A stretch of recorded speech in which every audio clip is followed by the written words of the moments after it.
Welcome to Foreign Talk, exclusively from IMN. Today, we are very pleased to have Mr. Ambassador Ramon Blecua, European Union Ambassador to Iraq. Mr. Ambassador, welcome to Iraq and welcome to our program. Thank you, Mohammed. It's a pleasure to be with you. Thank you, sir. I hope I pronounced your name correct. Very well, actually. It's not so easy, but we made it excellent. Very kind. Thank you, sir.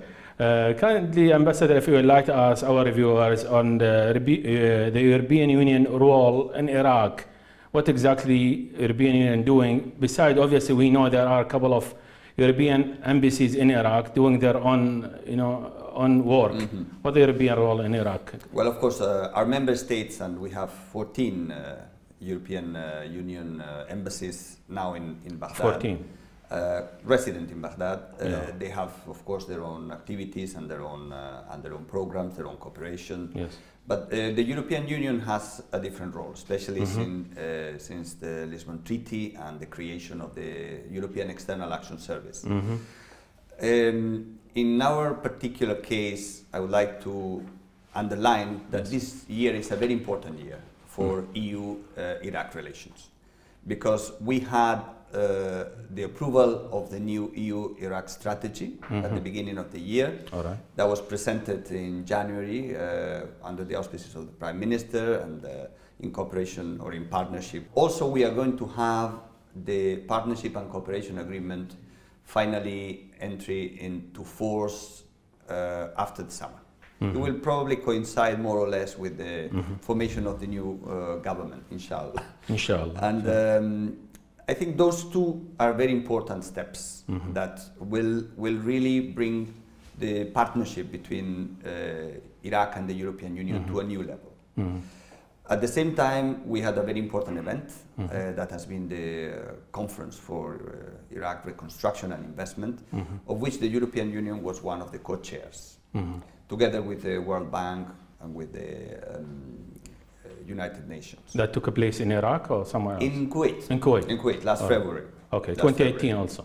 Yes, exactly. This is all this new year. Happening this year. Recently. Okay.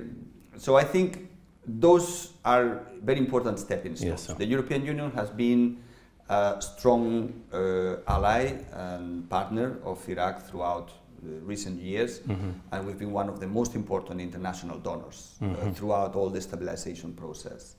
So, but this is what I'm telling you is about looking at the future, what we can do together. Okay. And the idea and our cooperation programs that are being now prepared to fulfill those pledges and commitments that we took in Kuwait.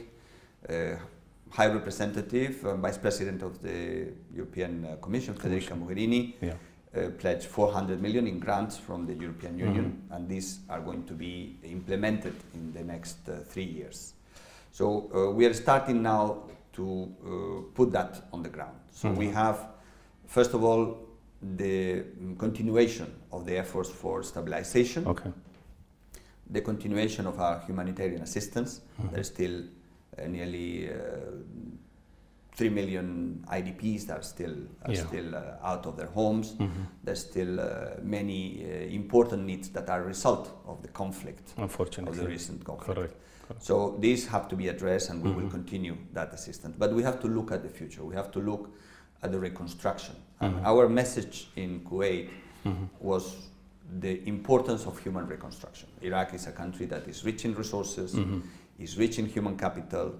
It has a long history. Yes. It has a strong base state institutions. But all this has been affected by 30 years of sanctions, wars, and finally the Daesh Black threat, chapter, and when they took over part of the country. So this has had a traumatic effect, obviously, in Iraq. And we think that although the physical reconstruction, the need to recover infrastructure, the bridges, the roads, and the houses, the most important is the people. If you help the people to be able to really take their own destiny in their own hands, give them the means to do that, then the rest will come. Correct. The other way around, we may solve the immediate problems, but then they will be facing some challenges that will not address the root causes of the conflict, then sometimes history repeats itself. Unfortunately. And you have seen how 2009 we all thought, okay, most of the problem is solved or is going to be shortly solved, and then again we had new bout of violence and even more deadly terrorist. Sounds very ambitious plan. This will be coordinations with the coalition forces. As you know, there is a present in Iraq. There is other international organizations also in Iraq. Your body as European Union, it will be working in cooperation, all these people, or exclusively with the Iraqi government? What is the plan? As you know, the European Union as such is not part of the coalition because we Correct. don't have an army and we don't intervene in military operations. Yes. Member states do. Correct. So we do have a coordination with the coalition in aspects related to stabilization, but not for the process of reconstruction and for the basically building a new partnership in which we will have to deal with trade, with investment, with education, with migration, with issues that are really a much more structural and long term. The coalition had a very specific function, a very specific purpose, that was to help Iraq to defeat Daesh. Correct. That was achieved militarily. It's not complete, and the coalition needs to still assist. Yeah, about training coming. We heard from the leaders. There's a lot of work to be done still, but that is their main objective. Ours is different. We do have a very important coordination with other institutions that are very much involved in this new phase. The World Bank and United Nations through the UNAMI mission here. And all the agencies that work, you know, we have partnerships with UNDP, with UNESCO, with UNICEF, with IOM, all the different agencies. So that is where our main role is now, in coordinating international assistance with the government of Iraq, because the priorities and the agenda for reconstruction is really has to be an Iraqi-led process. But we are coordinating very closely with all the international partners, and of course we are one of the main donors in grants. I think one of the questions that is very important is that the European Union is not providing loans or commercial loans or investment loans or export loans, but grants to address key issues in providing social services, in reforming the economy, in addressing issues like financial transparency. For example, now we have a project that is going to be signed with the World Bank in the next days with Ministry of Planning on the on public financing management. That is an issue and a very important instrument to fight corruption. And money laundering and all this. Everything related to proper financial management. System, okay. So it deals with all the different aspects of this. All right. It's a very wide range of cooperation between the Iraqi government, obviously, and the European Union. We do have many projects, of course, now, and I think UNESCO announced 2 or 3 days ago, a very important initiative that is reviving the spirit of Mosul. And we have been one of the initiators of that idea together with UNESCO, and now we have an important leading role that the Emirates have taken in support of this initiative. And it is an example of how we want to put together both the need to address immediate needs, job creation, for example, and housing, with a long-term project of really reviving not only the rich cultural heritage and diversity of the city of Mosul, but creating community integration, long-term reconciliation, and a viable governance for a city that is absolutely essential. I think it's a symbol for everybody. I visited Mosul in 2002, I remember Yeah. how Mosul was. Definitely. What kind of city? Yeah, different now. It was. And a bad side of it, unfortunately. Well, it's a war. It's a war. Let me tell you, Mohammed, in Europe, we had many wars. Correct. We had a lot of destruction. Correct. It's true that when you look at Mosul, it's heartbreaking to see how the destruction. That's unfortunately. Yeah. But if you looked at Warsaw, at Berlin, at Dresden, at many devastation the devastation after World War II. Yeah. It's been. But you have to rise phenomenal. up to the challenges. Exactly. But now you look at those cities; they are alive, they are vibrant, they're rich cultural centers. Their cultural heritage remains. We saw Angelina Jolie also bring the attention of the world towards such an issue. Yeah, I think a couple of days back. Unfortunately, we saw the images there. It's very bad, and she was reaching out to the world to help the Iraqi people. But that's what we need. They need, exactly. To raise awareness. Correct. I think the people of Mosul need to understand, need to feel. Yeah. Not to understand, they need to feel that they are not alone. Now the world is looking at different problems. And I think the visit of Angelina Jolie as a UNCR goodwill ambassador, it was very important to raise that awareness. And I think what we are trying to do is also to work in the same direction.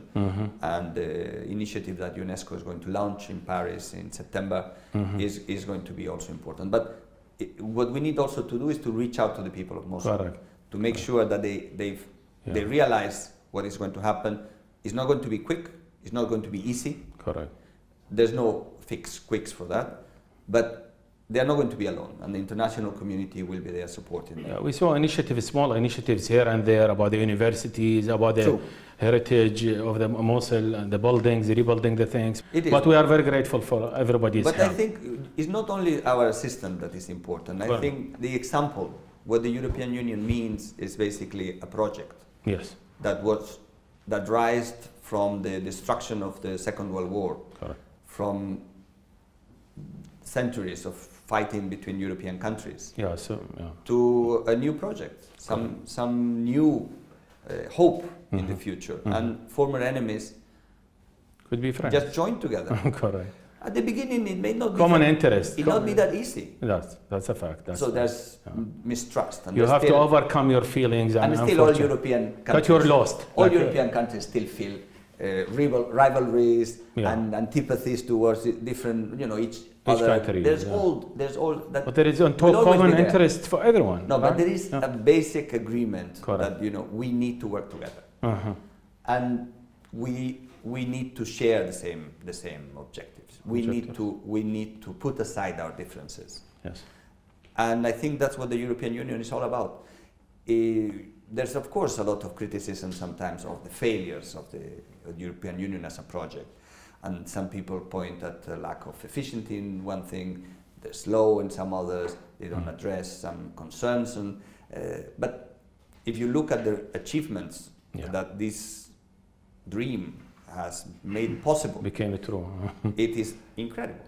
I mean, if you look at Europe in 1956, just coming out of the Second World War, 50s and 60s was, and where it is now, and how former enemies are now close allies, and they work together, and they contribute to do this in the world, to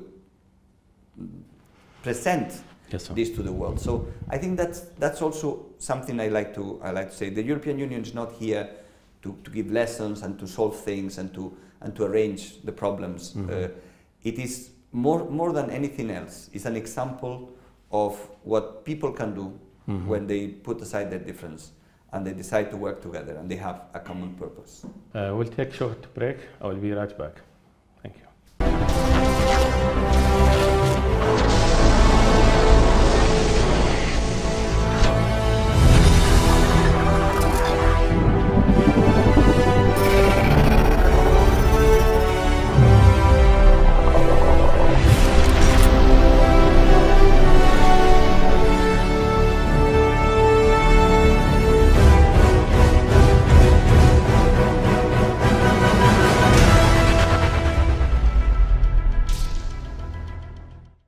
Welcome back.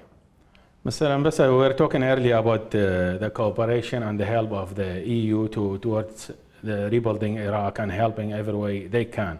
Do you think, Mr. Ambassador, that this will be affected directly by the reforming of the Iraqi government after our election, recent election? The situation, political situation in Iraq is not that rosy, unfortunately. Do you think that help of the European Union will be on hold for a while till the situation is resolved, or the things will carry on smoothly, moving on, helping the Iraqi people? Well, obviously, a functioning government is very important at this point to continue the efforts for reforms, for reconstruction, and but I think the government is continuing their role for the time being, waiting for the new government to be formed.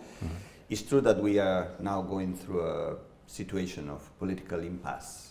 There's a certain wait and see, like a deadlock until the results of the elections are final. Correct.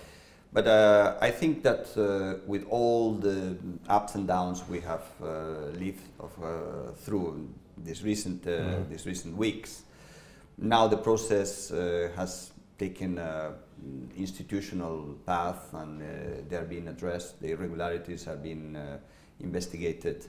The recounting will give us a more clear picture. But I think in general, the message of the Iraqi voters has been clear, and irregularities have not changed that basic message. There's a message for change. There's a message for the politicians to address the concerns of the people in terms of services, corruption, and the real problems, job creation, economic reforms, investment. So I think that is really what is important. You can look at the situation from a negative point of view and say everything that has gone wrong or everything that has not been done properly according to best democratic practices. Right. But I would like to look at the bigger picture. I think the pluralism of Iraqi society and political systems. You look around in the region, you don't see anything like this. Correct. The number of parties. Correct. The diversity of candidates, the all possible options, ideological, religious, cultural, social, are present there. So with all the difficulties, I think Iraq is in a promising path. Okay, very optimistic, right? And the capacity, well, I'm not too optimistic. I think there are many problems. There is obstacles, obviously. There are many obstacles. So what I'm saying is that this is not rosy and everything perfect. Is done. Everything is perfect. Everybody is happy. Correct. What I think is you have the instruments to make it work. Excellent. There is a will, you think, out there? I think in most political parties that have come out of this election, there is a will to respond to that. Right. I think they have realized that, let's be also honest, the participation has been extremely low. So the message from the voters is, we don't feel you are representing us the way we would like. Correct. So I think this is something that the winners and the losers have to deal with. Correct. So I feel that now the negotiations between the political parties, I've been following, I have meetings with many different political leaders, and I keep meeting more to really better understand.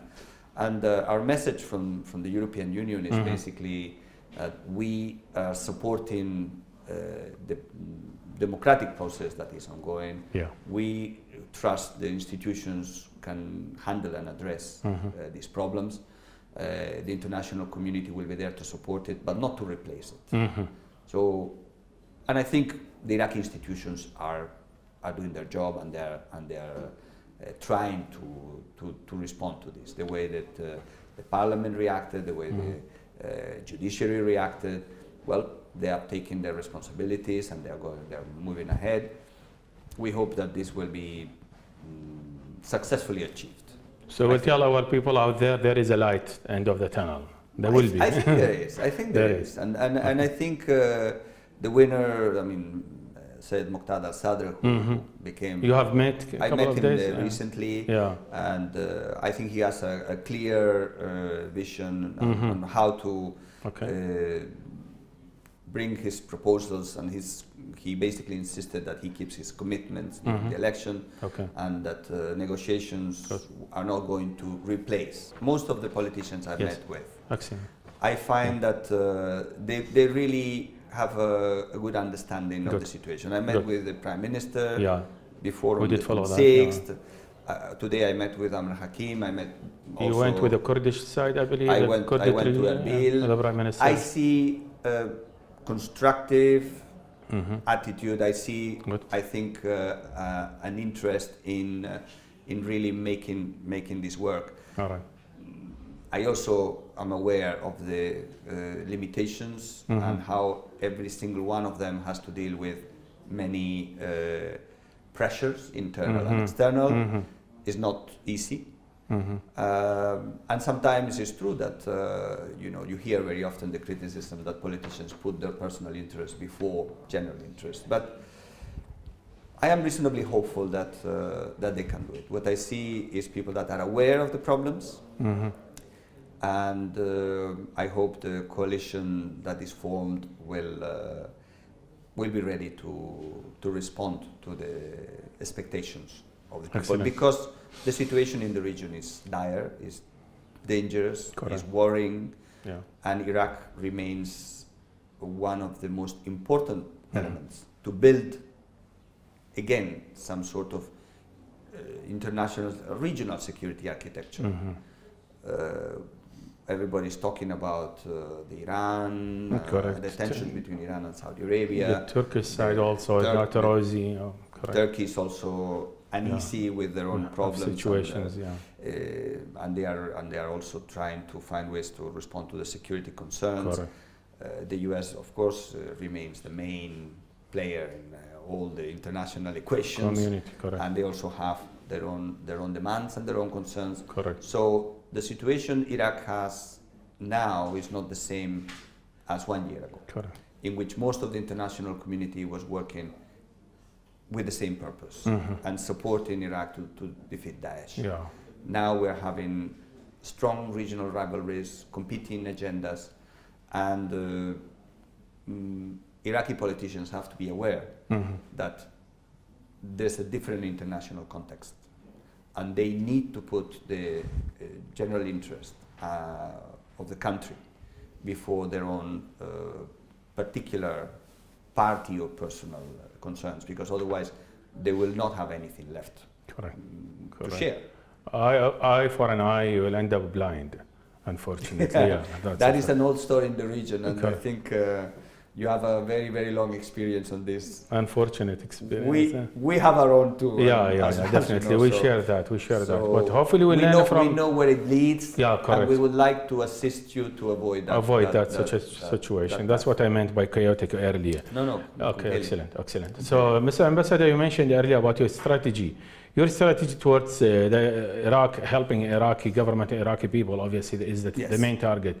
That comes with the priorities, or it's like simultaneous working all together? I will not repeat all the details of the strategy. I understand, but in general. No, we have published them, and we have put them in our website, and But I think, yes, we do have priorities.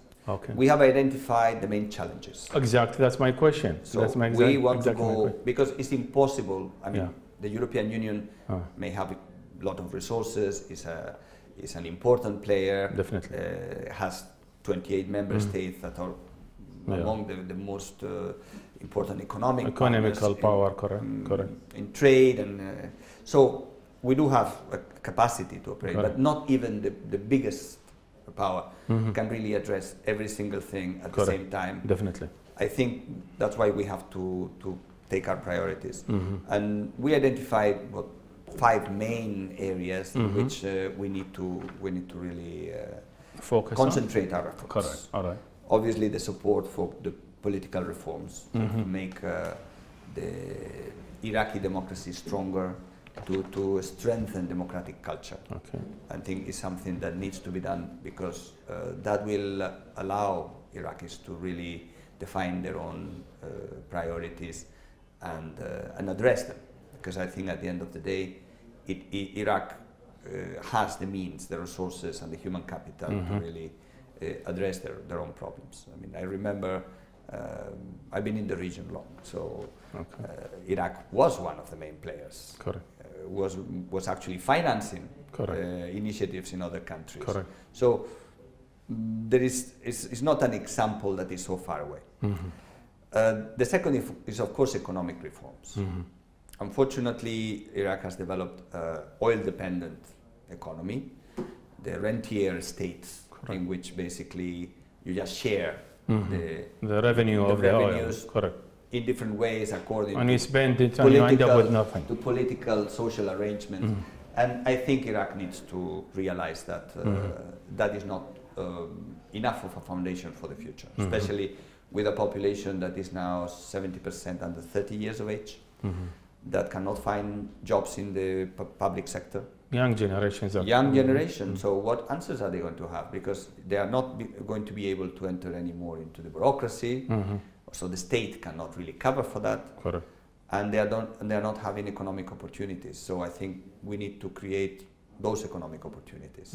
And the international community can assist Iraq, but cannot replace the will of the Iraqi government. Correct. It's very difficult. I understand that the challenges are huge. I've been in panels and forums on the future of democracy and reforms in the Arab world since more than 25 years. And I've seen there's still a very strong resistance. There's a mindset still that considers the state is the solution for everything. Correct. That's the way we grow up, unfortunately. We were raised that way. But that's the way it has been done since for decades. The 50s or the 60s. Correct. And it's true the state is important. And it's true the state building is key. And we are supporting the state building. Yeah, it should be an umbrella. It should be a private sector involved in it, but like it Europe. Exactly. It should be for example, in the Europe. Framework in which the individuals, the private sector can actually contribute.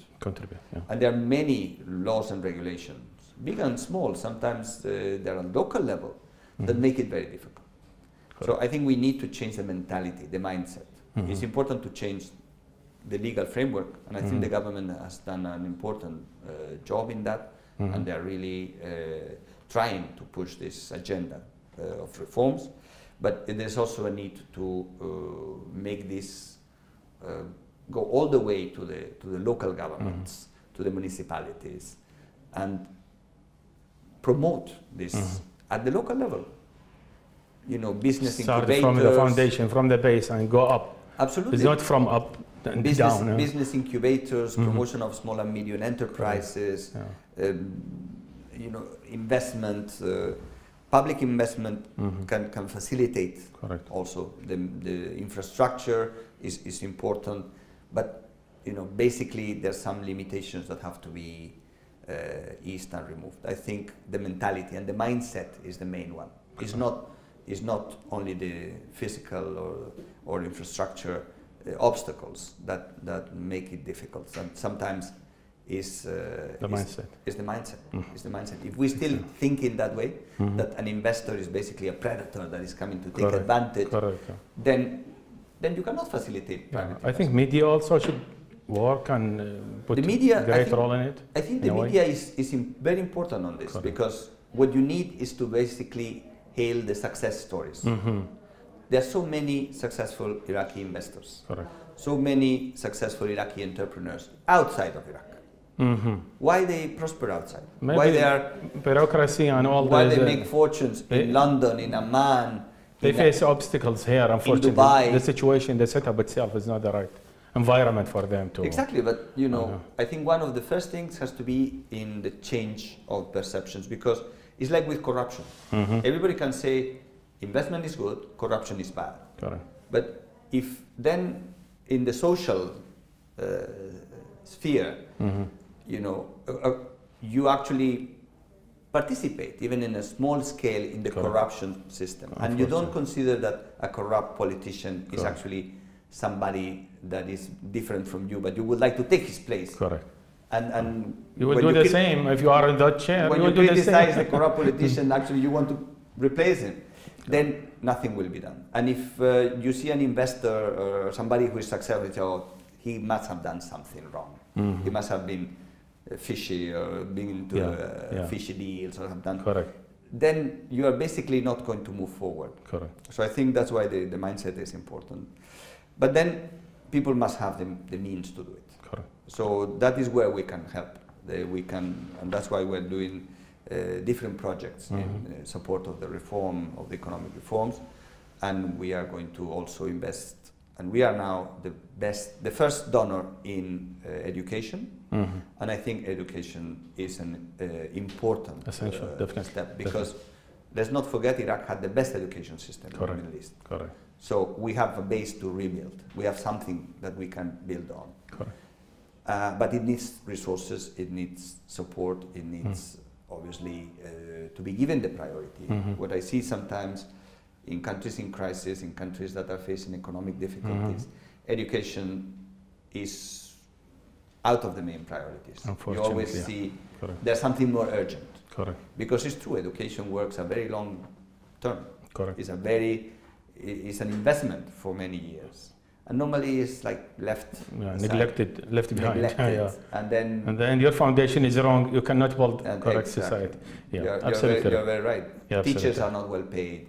Universities are not well supplied with funds and with the resources they need. Research and investigation are not supported, and then you are not going to have in years to come the kind of workforce you will need, the kind long-term of solutions, human capital you need. Correct. Unfortunately, you have to take a short break, and we'll be right back. Please stay with us.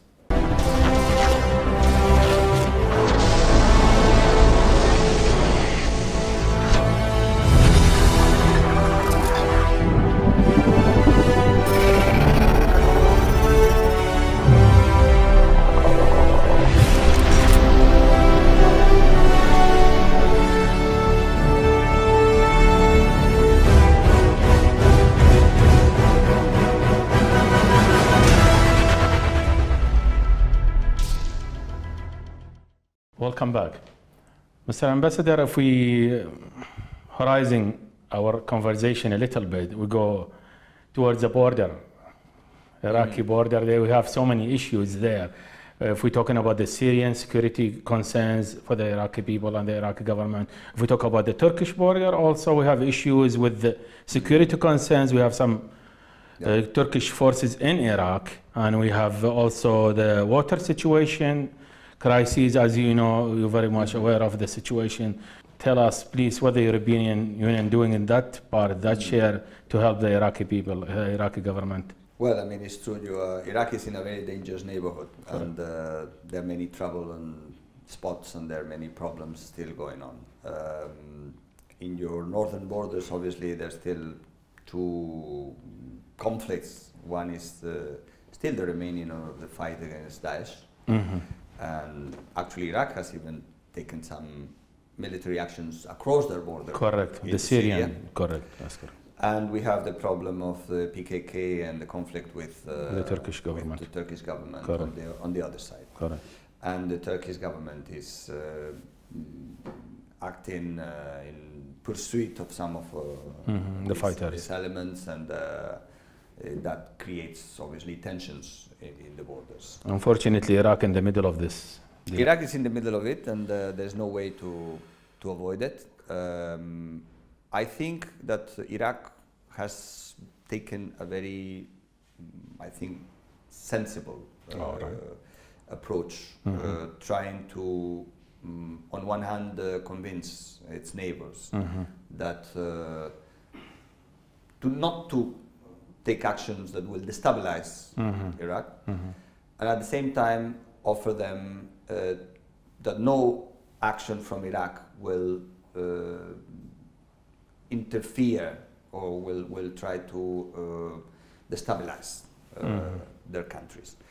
It's obviously not an easy commitment, or not an easy result to achieve, because many of the players are non-state players, and they are not under control of any of the governments, and nobody can guarantee the way they will act.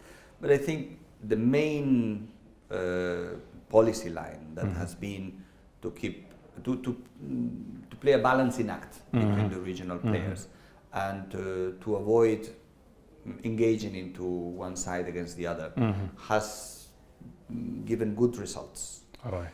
I think that it is possible to build on that, and I think the Iraqi government has the intention to move towards regional dialogues on issues of common interest. For example, water resources. You mentioned water is a problem for all the countries in the region. Definitely. It requires some sort of cooperation to be able to manage those resources. I think we are assisting the Iraqi government on some of this preliminary work. We had a project in cooperation with UNESCO, the Arshi project, basically mapping underground water resources. But we have to move forward. There has to be a national strategy for water management, and there has to be a task force that really turns this into a platform from which to discuss and negotiate with the neighbors. Because the first thing is you have to know what you need, what you have, and what you need to be able to negotiate. Because water is not a stable, it's a fluid resource. Definitely. It goes from country to country. Nobody can claim ownership of the water. It has to be a cooperation, shared resource. To share the resource, you have to negotiate agreements. So you bargain in a way. I talked with the Prime Minister actually during our meeting on what we could do to support it, and we hope that we can actually continue this cooperation, move the project we have started into a more long-term sustainable water management strategy.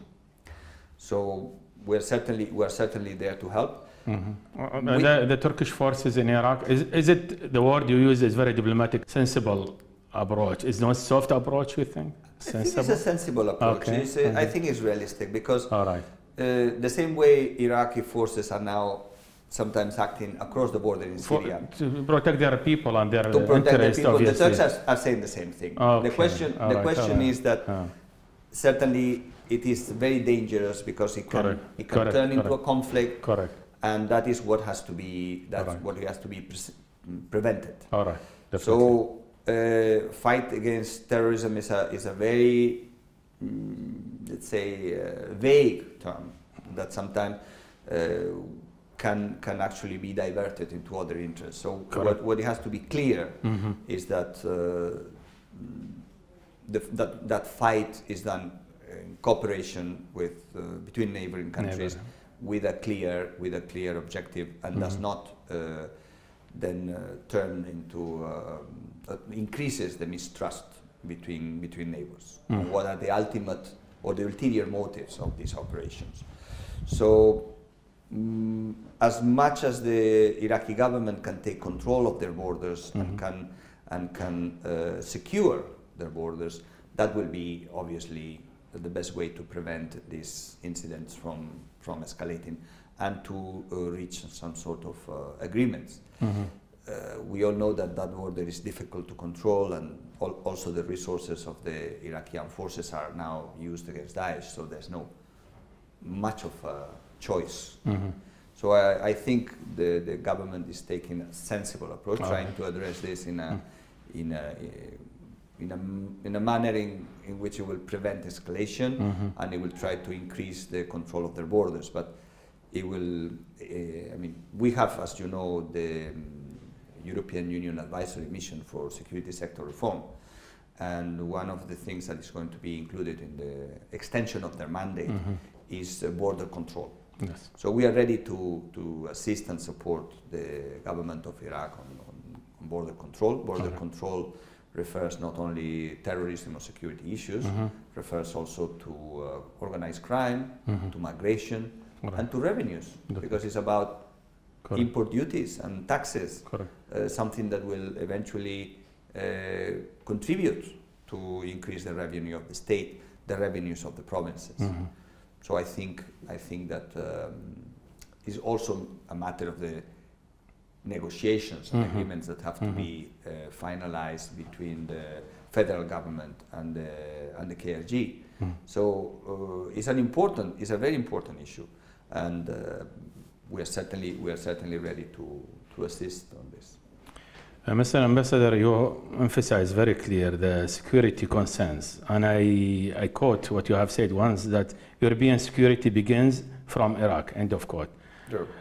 What are your steps as European Union taken to help work with the Iraqi forces to strengthen such a point for the Iraqi government? I know you're not a part of coalition forces, you have stated that earlier, but there is any other? Well, our advisory mission for Iraq is one of the main instruments we have. Apart from that, we are supporting capacity building in intelligence coordination, in Interpol, and you know, we are supporting Interpol project to link the ports of entry, the control, the databases. There are many different projects, but basically now we have a big umbrella that is our mission, that's working very closely with the Ministry of Interior and with the National Security Advisor under the, of course, the supervision of the Prime Minister,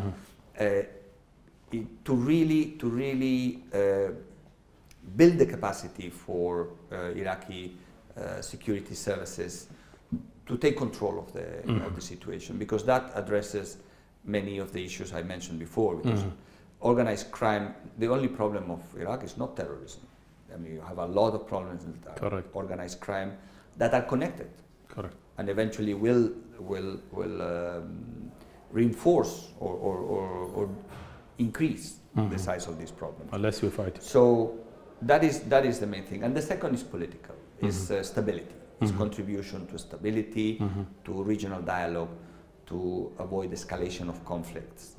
And that is another of the areas in which the European Union is working regionally. And, this is not just Iraq. I mean, we in the Iraq delegation contribute to this regional policy that the European External Action Service has to support stability and promote cooperation at the regional level, be it with the Iran nuclear deal, be it with all the the situation in Syria, in which there was a recent conference in Brussels. What we are doing in all the countries in the region, always in the same direction. I mean, trying to support internal political arrangements that bring stability and regional dialogue that prevents conflict. So if you read the European Union global strategy, that I think is a very good document. These are the strategies that really guide the action of the External Action Service now. And you will see in this document is conflict prevention, crisis management is one of the main objectives we have. Okay. Because the world is becoming more dangerous, Definitely. it's becoming more unpredictable. Unfortunately, correct. And that's what I said when I said that the European security begins in Iraq. This is actually a direct consequence of the global strategy approach. That we know that our security does not start in our borders. Our security begins and can only be guaranteed by the stability of our neighbors. And Iraq is is a cornerstone in regional security. So if Iraq remains stable, we believe that the region will have a better chance to regain its stability. Yes. Mr. Ambassador, you have mentioned a strategy. Very clear, the European Union are working as a body, as a one body. Where the European Union, in your point of view, where the European Union stands with the immigration issue? For example, some Iraqis, some Syrians, people flee their homes forcefully. But when they arrive there, with all the difficulties and hardship and everything they faced, when they arrive to Europe, they have been unfortunately turned back to their own countries, forceful also by the European Union. Do you think there will be a solution for such a situation? I mean, do you think they will have the choice of staying or You have to, because some governments, for example, the Iraqi governments, I believe they didn't receive these people because they said they have been forcefully sent back to their homes. They don't want to come back as a human rights issue. And what's your comment on, what's your take on that? Well, migration is a very complex issue because it's a point in which two fundamental principles collide. Human rights and the need to assist those who flee conflict or are seeking refuge, and the respect for the legal framework. Definitely. So Europe has a very generous policy of receiving overflows when it collapses the existing channels for reception of refugees. Correct. Because there are thousands and thousands and thousands coming. Then there is a problem on how to address this. Yes. I think until now there's been a consistent line from the European Union in preserving our principles and giving as much support as possible. But we cannot also ignore that countries are having internal problems. Some of them receive a lot of large numbers of refugees without papers, without any legal base, and that is creating internal tensions. So we are trying to address this through a dialogue, because we know, and our dialogue on migration with the Iraqi government has started on a very promising basis, because Iraq is a country that is never been a migration country. Correct. It's not a poor country in which people are fighting for resources and in need and poverty. It's been the result of a particularly complicated and difficult human situation. And Daesh has become obviously one of the main reasons for displacement. Correct. So we understand that. The question is that now that Iraq is regaining its stability, then we need to address this in cooperation. We need to address this together. I know for the Iraqi government and for Iraqi society, it's important to have those capable people, because sometimes those that migrate are not the poorest, are not the most in need. They may be in need because otherwise they wouldn't leave, but they are not those who are looking for without better studies, life. and sometimes it's people that are well prepared, well educated, correct, and find no hope, or correct. they have no hope, or looking for better life somewhere there. So we are going to try and offer them possibilities of returning with support, and I think that's where business opportunities are key. But I know that for the Iraqi government it was important to have valuable people to support reconstruction. I remember when one of my first postings in the region was in Egypt. There were 1 million Egyptians working in Iraq. So you need people to work here. It's not that you don't. And Iraqis can do it. So, and they can become probably more productive, and they find better opportunities in Iraq than if they go to any place in Europe. So I think this is not a mutually exclusive approach in which Iraqis will suffer. I think it has to be mutually beneficial. We have all to win from this. So we need to address a problem that is sometimes uncontrolled illegal immigration, and Iraq needs to address and resolve the problem of those people that need hope. So we are working on that dialogue. I think that dialogue will offer results. Excellent. And the more Iraq becomes stable and prosperous, this problem will disappear on its own. One of the issues, I know we took very long from your time. You're very kind for your time. I know you have very busy, hectic schedule. Last point we'd like to raise with Your Excellency, that's the issue of the nuclear power, the deal between the Iranian government and the European Union and the American before they withdraw from the agreement. One of the statements came out from the Iranian government that the cancellation of the nuclear agreement will put the world in the dark maze. Do you think the European Union, with this situation, tense situation out there, they will stay with this agreement? Well, I think you know very well that the European Union, not only the External Action Service, but also member states, and the 3 member states that have been partners in the negotiations, France, Germany and the UK, stand firmly behind the agreement. and they are defending that this agreement has no replacement at this moment, and it should be preserved to ensure that regional and international security is actually maintained. We think that if this agreement did not exist, that will not be any good for any country of the region or for the international community as such. So we are committed to respecting those obligations, and High Representative Federica Mogherini has made a very clear case that we will find every possible way of supporting keeping the agreement alive. This agreement has not been only with Europe and the United States.